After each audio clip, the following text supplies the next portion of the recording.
അച്ചു എന്ന് വിളിച്ച് സ്നേഹം കൊടുക്കുന്നുണ്ട്. ശരിയാ. അച്ചു ഇതിനിടയ്ക്ക് ഒരു ചെറിയ ഗ്യാപ്പ് എടുക്കാൻ പോയിരിക്കുമായിരുന്നു. ഓക്കെ.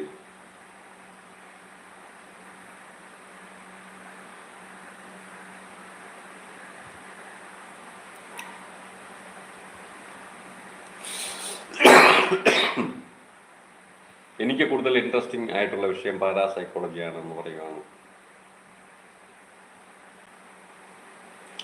ഞാൻ ആ ബുക്സിൽ ഉള്ള കാര്യം ആണ് പറയുന്നത് എന്ന് പറയുകയാണ് റോഷൻ. ഞാൻ വാച്ചിങ്ങിലുണ്ട് എന്ന് പറയുകയാണ് ആശ. ഓക്കെ.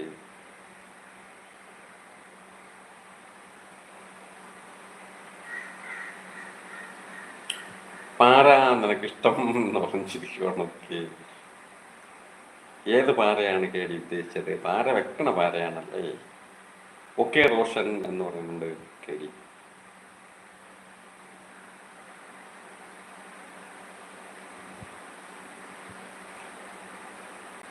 പ്രിൻസ് ഓഫ് ഗോഡ്നെസ്സിനെ ഇപ്പോഴും റിസർച്ച് ചെയ്യുന്നു. ആളുകൾ അത് തെറ്റിദ്ധാരണ ആണെന്ന് ചില ആളുകൾ പറയും. പക്ഷേ എന്ന് പറയുവാണ്.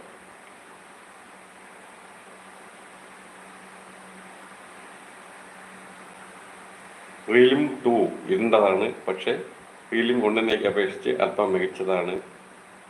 വെളിച്ചമില്ല എന്ന് പറയുകയാണ്. ഓക്കെ. അപ്പം രണ്ടാമത്തെ ലോകത്തെക്കുറിച്ചാണ് വർഷം പറഞ്ഞത്. റീലിം 3 ഇപ്പോഴും മികച്ചതാണ്.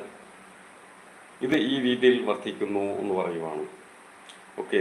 അങ്ങനെ 1 നിന്നും 7 പോകുമ്പോൾ ഇങ്ങനെ സുഖവും സൗകര്യങ്ങളും ഒക്കെ ഉള്ള, ഇത് ഏതോ ഒരു സിനിമയിൽ ഞാൻ കണ്ടതുപോലെ എനിക്ക് ഒരു ഓർമ്മയുണ്ട് ഇങ്ങനെ ഇത്തരം കാര്യങ്ങളെക്കുറിച്ച് പറയുന്നത്. അപ്പം അതിന് ഓരോ ലോകത്ത് പോകാനും പ്രത്യേകിച്ച് ചാർജും അങ്ങനെ എന്തൊക്കെയോ ഉണ്ട് എന്ന് പറയുന്നുണ്ടായിരുന്നു. മികച്ചതായാൽ പോലെ അവിടെയും ഇതിനകത്ത് തരികിടയും തട്ടും മുട്ടും വേലയൊക്കെ ഉണ്ടായിരുന്നു. ഏത് സിനിമയാണെന്നുള്ള കാര്യം എനിക്ക് ഓർമ്മയില്ല. ഞാൻ ഈയിടെ കണ്ടൊരു സിനിമയാണ്.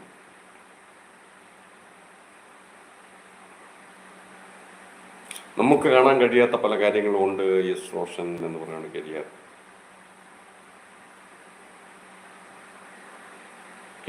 I have seen ops in my house എന്ന് പറയുന്നുണ്ട് റോഷൻ. പക്ഷെ കണ്ണുകൊണ്ട് കാണാൻ പറ്റുന്ന ലോകത്തെ ഏക അത്ഭുതമാണ് തള്ള എന്ന് പറഞ്ഞിരിക്കുന്നുണ്ട്. I have the videos and photos എന്ന് പറയുന്നുണ്ട് റോഷൻ. എന്തായാലും കേടി ഈ വീഡിയോസും ഫോട്ടോസും ഒക്കെ നമ്മുടെ പിന്നെ റോഷൻ നമ്മൾ സോളോയ്ക്ക് അയച്ചു കൊടുക്കും. നമുക്കും അതൊക്കെ ഷെയറായി കിട്ടുമെന്ന് വിചാരിക്കാം. റോഷൻ ഞാൻ കണ്ടിട്ടുണ്ട്, പക്ഷേ എനിക്ക് അനുഭവിച്ചറിയാൻ പറ്റിയിട്ടില്ല എന്ന് പറയുകയാണ്.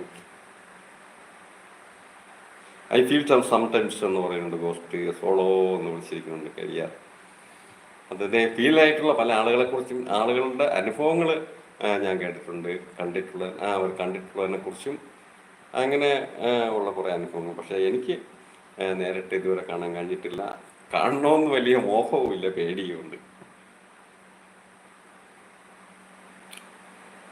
4 ഭൂമിയെപ്പോലെയാണ് ഒരു മനുഷ്യൻ തൻ്റെ ജീവിതത്തെ ആരംഭിക്കുന്നത്. ലോകം 4 നിന്നാണ്.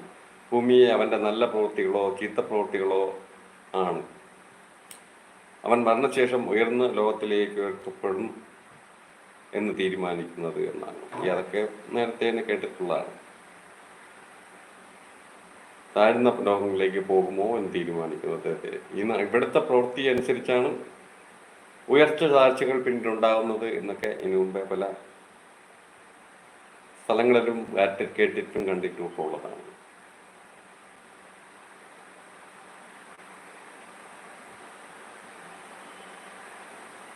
പ്രസൻസ് ഫീലാകും പച്ചയെന്ന് പറയുകയാണ് കേടിയാർ. ഒക്കെ ഫീലാവാൻ ഉള്ള ഒന്ന് മനസ്സിനും ശരീരത്തിനും താങ്ങാണ്ട കരുത്തൂടെ വേണം, അല്ലെങ്കിൽ അപ്പം തന്നെ തട്ടിപ്പോകും കേടി. 5ാമത്തെ ലോകം സ്വർഗത്തിൻ്റെ തുടക്കമാണ്. അതൊരു മനോഹരമായ സ്ഥലമാണ്. അവിടുത്തെ ശരീരങ്ങൾ ഭാരം കുറഞ്ഞവയാണ് എന്ന് പറയുകയാണ്. ഞാനിപ്പോൾ കേട്ടതിൽ നിന്നും ഞാൻ കണ്ട സിനിമയുമായിട്ട് നല്ല താരതമ്യം ഉണ്ട് ഈ നമ്മുടെ റോഷൻ പറയുന്നതിന്. 6, 7 ഉയർന്ന ലോകങ്ങളാണ്. മനസ്സിനെ നിയന്ത്രിക്കുന്നവരും ശാന്തരുമായ കുലീനരുമായ ആളുകൾ 6 അല്ലെങ്കിൽ 7 ലോകങ്ങളാണ്. ശരീരത്തിൻ്റെ പ്രകാശമാനമാവും ശുദ്ധീകരിക്കപ്പെട്ട ആത്മാക്കളുമാണ് എന്ന് പറയുകയാണ് റോഷൻ. അതേ നമ്മുടെ കർമ്മഫലം എന്ന് പറയുകയാണ്.